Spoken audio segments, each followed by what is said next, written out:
Hi everyone. Thank you so much for taking the time to join this. We'll just give it a few minutes for other folks and attendees to join before we start. Hey, awesome. Thank you everyone for taking the time to join. I'm Shashank. I'm the co-founder of Shipment. Rachit here leads all our sales. We are here to walk you through the understanding of the current reciprocal tariffs that have been instituted by the US. Also, there's been an announcement yesterday on certain leniencies or retractions of the tariff. So we want to go through that and educate all of y'all on what does it mean for you in terms of your business and exports to the US. We'll try to limit the number of slides and maximize the time on Q&A.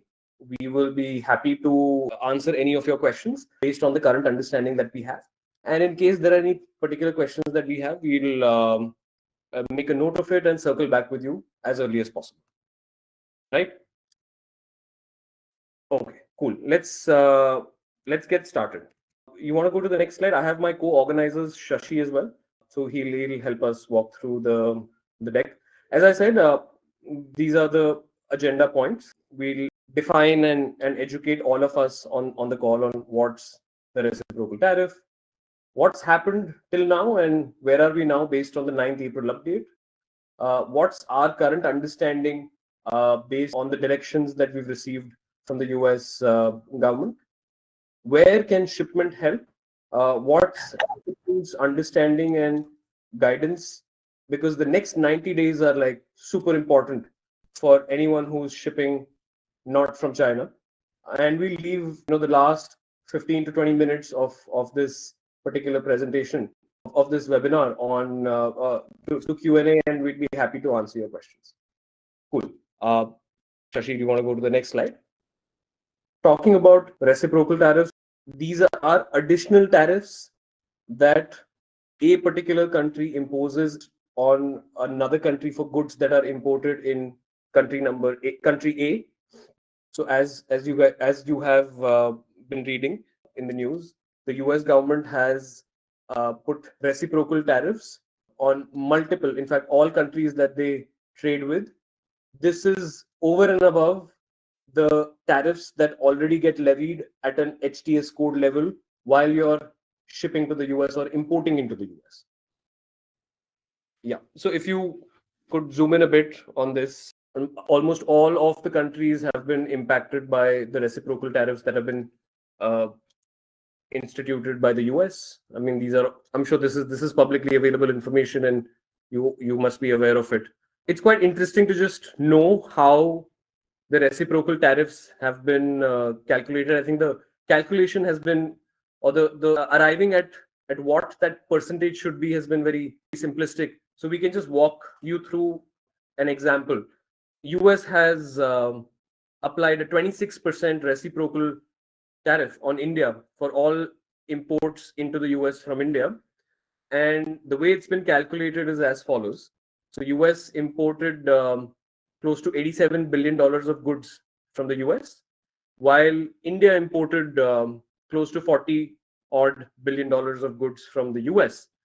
The trade deficit is around $45 billion, and that's a 52% of the imports. And the US has just taken a stance of dividing this by 2 and arriving at the 26% figure. Except China, I think most of the governments, most of the countries have been assigned a particular tariff based on this particular logic. Let's go to what's happened and where are we at this point in time. So when the US government instituted the reciprocal tariffs, a few countries such as China, Europe, Canada, Mexico, imposed these particular reciprocal tariffs to the US as well. This obviously escalated over the last couple of weeks with between China and US that kept adding tariffs on each other.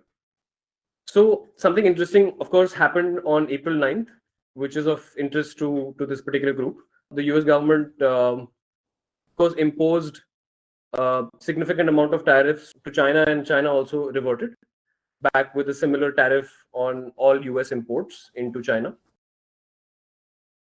I think the silver lining here is that For countries that did not retaliate against the US, a temporary 90-day pause has been instituted where all the reciprocal tariffs that were announced have been held uh, for 90 days. That's till July 9th. However, a temporary 10% tariff would still be applied on uh, all shipments of goods that are imported into the US from any particular country or most of the countries, except of course China. What's our understanding at this point in time? Of course, we've been in touch with our experts based out of the US who execute these shipments, are operating very closely with CBP. Our understanding, as I mentioned, was that, for example, the US earlier had levied a tariff of 26% on imports from India into the US. This is now reduced to 10%. This tariff would be in addition to the standard custom duties that get levied at an HTS code level. So please note that it's not that while we clear customs in the US, on your entry summary, you only see a 10% flat fee, but the duties that are levied at an HTS code level and an additional 10% fee. On a separate note, de minimis clearance will be terminated from China and Hong Kong by May 2nd, which means that any shipment, which is a B2C shipment that is valued less than $800 and is shipped into the US, will be charged a particular duty. I think what we've also understood is that by June, once the systems in the US are ready, they would remove de minimis for any shipment that is arriving into the US from any country of origin. The third call out is that the standard tariffs to steel and aluminium imports would still apply as per Section 232. So it's not that only a 10% tariff would be applicable. There would be an additional tariff, which is around 25% for steel and aluminium imports that would be applied. I do see a lot of hands as well as questions, and thank you so much for it. So I'm just finishing this up in a minute or so, and then we'll straight in jump into taking questions and trying to address queries that you may have. As I mentioned earlier, US is enhancing their document scrutiny on misdeclared goods. If there are any issues that are discovered during import clearance, CBP may cancel the importer bonds. As I had mentioned, import of automobiles and automobile parts continue to levy an additional 25%, so it'll be 10% plus the 25%. We've also learned, and I think Donald Trump has been quite vocal about it, is that any country that is importing oil from Venezuela would be subjected to additional tariffs. But at this point in time, there have been no specific guidelines issued. These are only verbal these are just statements that have been made. Of course, internally in the US, a lot of state governments are also challenging the policies that have been instituted, and that's still under review.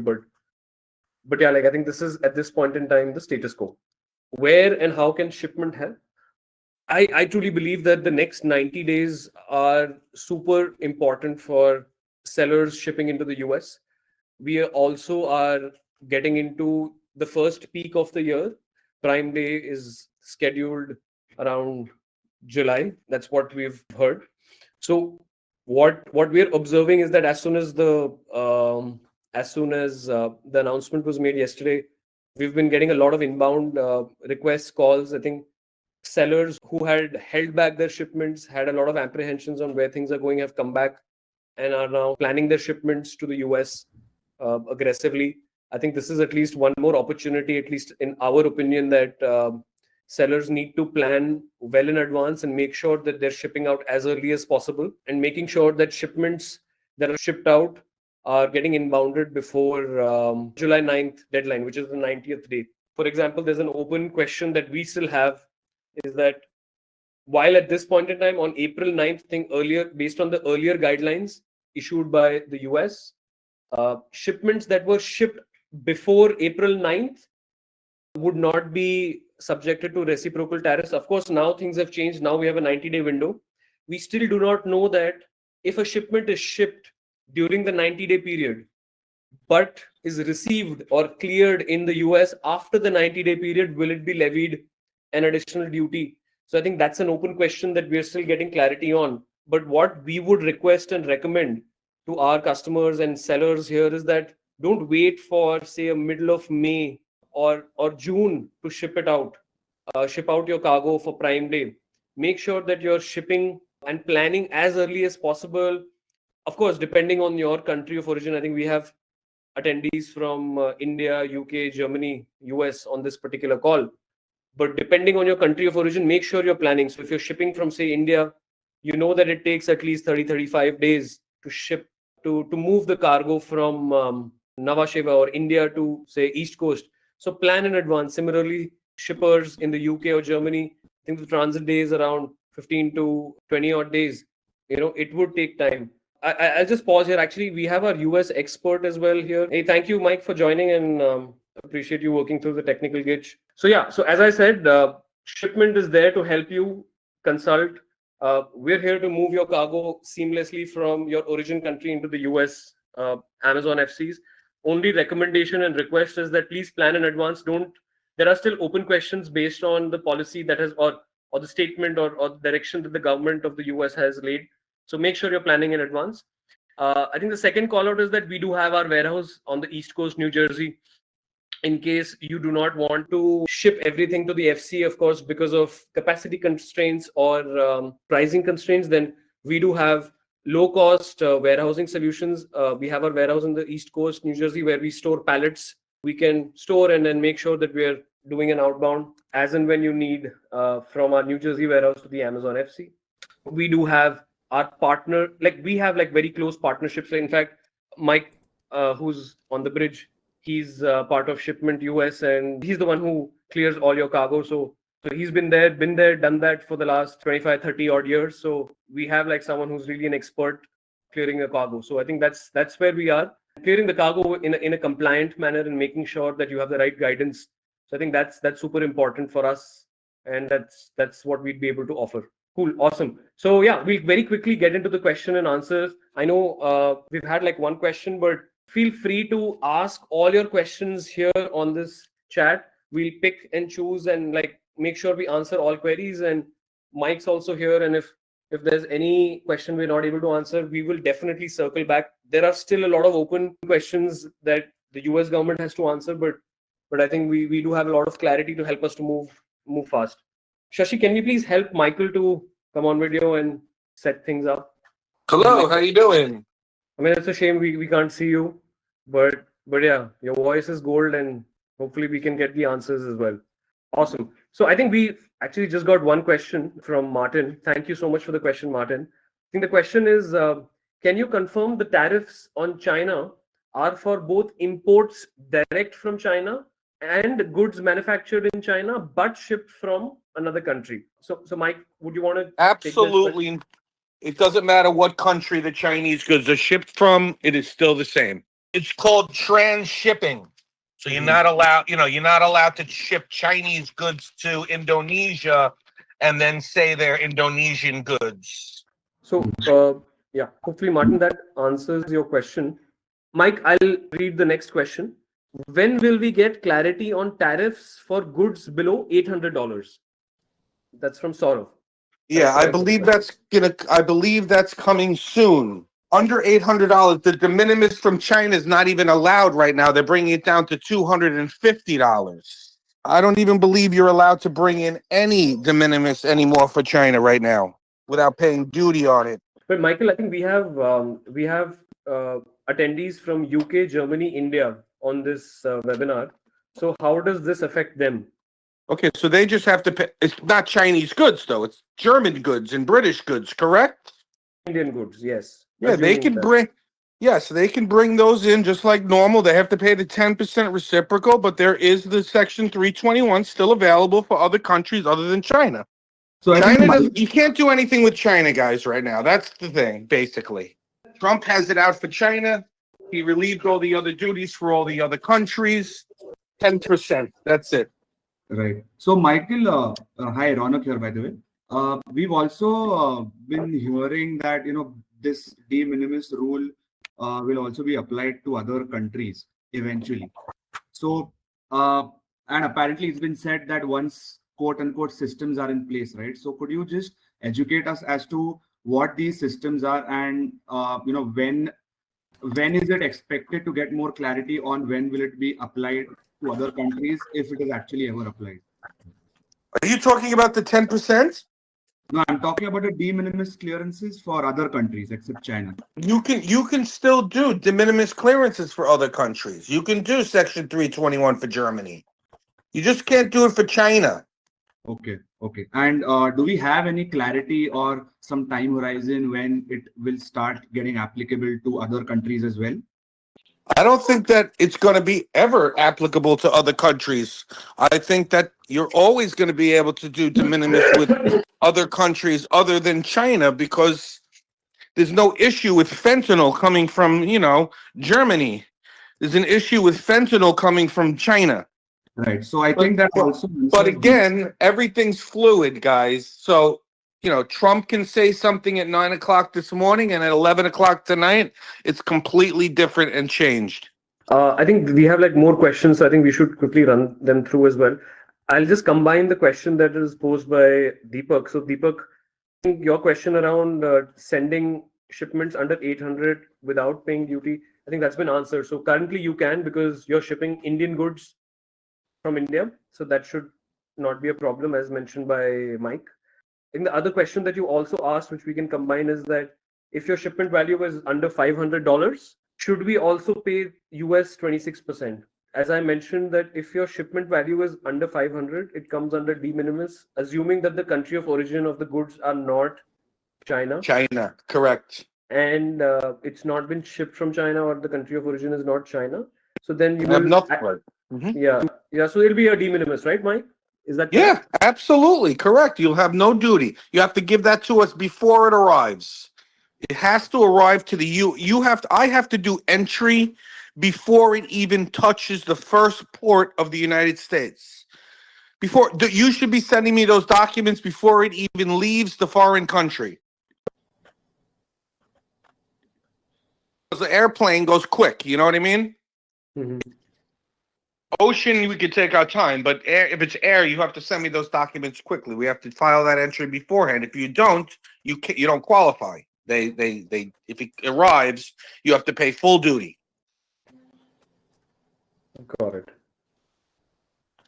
Awesome. There's one more. I think there are two more questions. There's one question from Mr. Sanjeev that the tariff on automobile parts, steel and aluminum are not covered under the 10% for 90 days, right? I'd have to look into that. I'd have to look. Oh, no, correct. Automotive parts are not correct. There's no pause for that. That's 25%. Okay. Okay.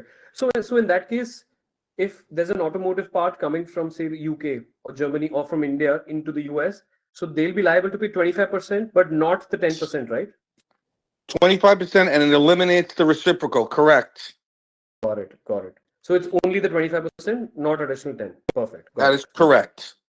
Got it. No, I stand corrected. I think in the previous slide I had mentioned it's reciprocal would be additional to the 25%. I stand corrected. I think since we have the expert here, it's only 25% that will be applicable for steel and aluminum parts. Yeah, So I'm going to send you an amazing sheet we made up that has all the tips and everything about everything. Awesome. I think please do share it with us, and I think after this webinar we'll email it to all the attendees. Absolutely, yes, you'll love it. Perfect. Thank you so much. I think there's another question here by Mr. Aditya. Can the 90-day pause be breached by the US? Of course. Okay. Cool. Okay. If tomorrow Germany says I'm raising the tariff for this to 300% for all American goods, Trump will just say, okay, executive order, done. 50% all German goods. You know what I mean? 125%. Got it. Yes. I think there's one more question from Mr. Sahil. So do we have to pay this tariff as an additional, or is this a flat rate on every shipment? I'm sorry, repeat the question. So the question is that the reciprocal tariff now, which is at 10%, is it an additional or is it a flat rate on every shipment? No, it's additional to the general rate. So if the general rate is 10%, then it's an additional 10%, making it 20. Got it.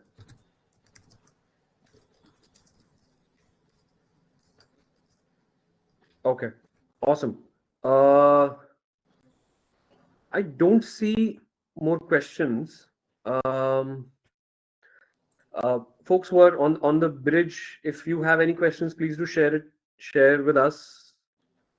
Yeah, and also in case you have a question and you want to talk, please go ahead and raise your hand. It'll probably allow you to talk. Yeah, but Shashi, I see the people who have asked the question have raised their hands, so I think we've covered it.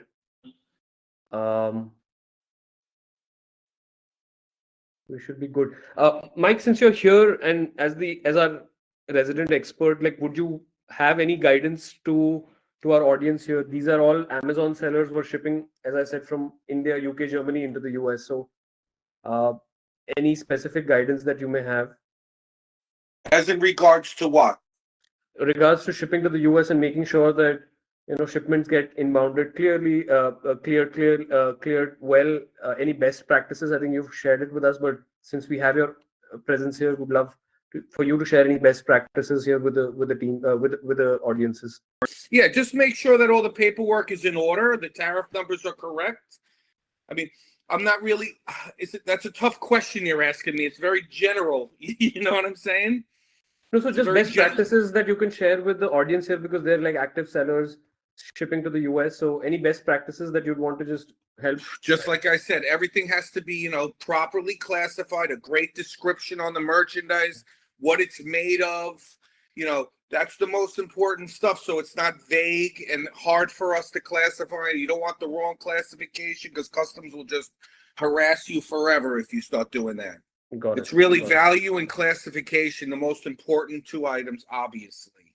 Got it. We have actually two more questions that have come since you joined back again. I think one question is, if a product has a raw material that is sourced from China, but Yep. it is assembled in either India or UK or Germany, will it be considered a Chinese product or a Indian or a UK or a German-based product? I cannot answer that question, because that is something that a trade attorney, you would really have to consult with on percentages of what's being used, what kind of labor, all that. But as a general rule, just because you move something over to another country and you assemble it, I do not believe that changes the country of origin.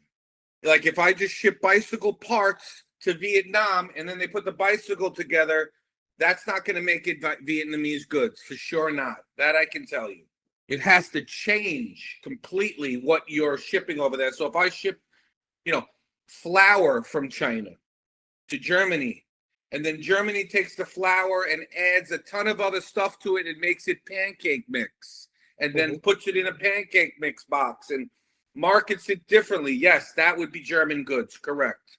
But not like something that you're just putting together is definitely not going to make it another country's goods. Got it. It has to make a change. There are very, very strict rules. Something I can't even explain right now in any amount of detail. It's a very, very complicated equation. You know what I'm trying to say? You have to, if you're looking to do that, that's something you need to consult trade attorneys with, for sure. Got it. Thanks so much. We'll move to the next question. And the next question is that one particular attendee is shipping aluminum-based handicraft products. So Yep. the duty percentage would be 25% or 10%. For the aluminum? Aluminum handicraft goods. Yeah, I believe it's 25%. Isn't that, hold on one second. There's so many different things. Isn't that 20 or is it 25? I think it's 25, right? Okay, 25%. Let me see. Hold on one second. Just let me look for one second. Section 232. Here we go. What country? India. India. From India. The aluminum handicrafts. It's 25%. Yes, Got it. 25. Got it. For sure. We'll go to the next question. We have one more. We used to just a minute. I'm just reading the question and I'll try to paraphrase it. I don't think Mike would be able to answer this question, Mr. Sanjeev. I think we'll take this question, but I'll try it. Okay. Our customers or the attendees here sell on Amazon, so of course they would create an invoice, or they would create an invoice which would be 70% of the selling price on Amazon.com. But they have been advised by their advisors to now make it at 40%, which is close to the actual remittance that they get back into their home country because of the tariffs. Will this be an issue? Will this be an issue going forward now that tariffs are in place, and how do we justify this? Well, you have to pay what you're selling it for. In other words, what you paid for it. In other words, if the manufacturer charged you $100, you have to, pay $100 in duty. On the value of $100, whatever you paid for it. If you're the shipper, if you're being the import of record as the shipper. But if you sell it to somebody in the U.S. as a U.S. import of record, whatever you sell it to them for, that's the value they have to pay the duty on. Because customs can ask them for the receipts for the actual payment. The importer of record will have to provide to customs the receipt that they paid the shipper to customs and a bank statement showing that value. What you're asking is to undervalue the goods, correct? Basically, I would recommend against it. If customs comes back and asks you to prove how much they paid, they're going to want to see the bank statements, the transaction, the check. And then you might get census errors also, by the way. And which that means is, why are you paying less than everybody else? And then they look at you. Is that what you're asking me? The invoice value, basically? Correct. I think that's what the question is on. I understand where you're coming from, but it's, I can't say yes. The answer is no.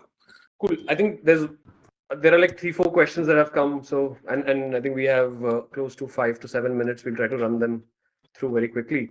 So, can a shipment be split to claim multiple de minimis? You mean, Jay? As long as it can't be split on the airline. Explain to me what you mean by split. Split shipment, same airway bill, house bill. So, assuming there's one shipment, I'm just inferring, and Mr. Iqbal can. A split shipment you cannot be the importer of record for 2 de minimises in the same shipment, even if it's split. Absolutely not. You're not even supposed to claim one if it's split, by the way, but you can get away with it. They don't like you doing split shipments with de minimis goods. They might reject it. Section 321 should not come in split. That's my point. So I think moving to the next question here would be, how can US identify that the goods are made in a particular country? For example, take an example of apparels. How do you know that it's made in Bangladesh or China? So do you know how CBP would assess that? Oh, absolutely. Do theirs. They're not dumb. AI, they know exactly where everything's coming from. Believe me, guys. They know if Bangladesh has a factory for bicycles or they don't. You got to understand something. They're getting millions of shipments a day. All of that information gets compiled into a computer. That computer knows when there's something fishy. Trust me. It knows if you're trying to bring in something from Indonesia and it's bicycles, for example. That computer knows there are no manufacturers in Bangladesh that make bicycles. Trust me. It knows. It'll flag it and say, look at these documents. That's what it'll say. With AI, it's getting much harder and harder to do the other thing. They will know. Especially with the Chinese trying to do this now. They try to do it too. They get caught all the time. Let's go to the next question. I think that's also pretty interesting. If I ship a product with 99% wood content, however, 1% is iron content, will it be classified as a wooden product and 25% won't apply? Okay, so it's a derivative. So we can do it as 2 lines. You can give me the value of just the iron in that box. So we do 1 line as the wooden box at the regular general rate. And then we do 1 line as the wooden box with the value of just that iron piece. which will then get 25%. So it could be $10 for just that iron piece, as long as you can prove without a reasonable doubt that you have the information, you got a smelting, you got all this, you got the value, the whole 9 yards has to be on paper, from the manufacturer. You can do that. There's no reason why you should pay, 100% of the 25% tariff if you're talking about 3 screws in a box. No, you'll pay the derivative value. So if those screws are worth $10, then you put one line for 100, one line for 10. The line for 100 is just on the general rate. The line for the 10 is for the 25% and the general rate. Awesome. I think that was a... You can definitely do derivative values, yes. Awesome. No, I think that was a very good question as well, and thanks for the answer. Yeah, I think we are getting like multiple questions on the same topic, that anything less than $800, if that is shipped, there would be no duties applicable, right? Correct, unless there's metal or steel in there. I think that I have to look up de minimis. Let me get the worksheet for you guys for the de minimis shipments, which will have all the facts on it, and you can send that to everybody. Okay. Perfect. I think that'll be super helpful. So Deepak and Aditya, thank you for the question. I don't want to guess. Yeah. I don't want to guess. I want to do the entry. I want to, take a test with aluminum in it, see what happens. Let me do a few tests. Got it.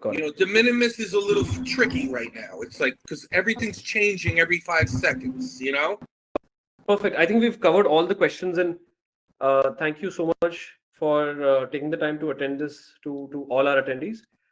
We'll circle back and revert with the cheat sheet or checklist that Mike's preparing. Yep, I'm going to get us. you that for sure. Yeah. Yep. And we'll share it with this group. So thank you so much. Oh, no problem. Anytime. Thanks, Mike. Thank you, everyone. See you Have a later. great day. Bye-bye.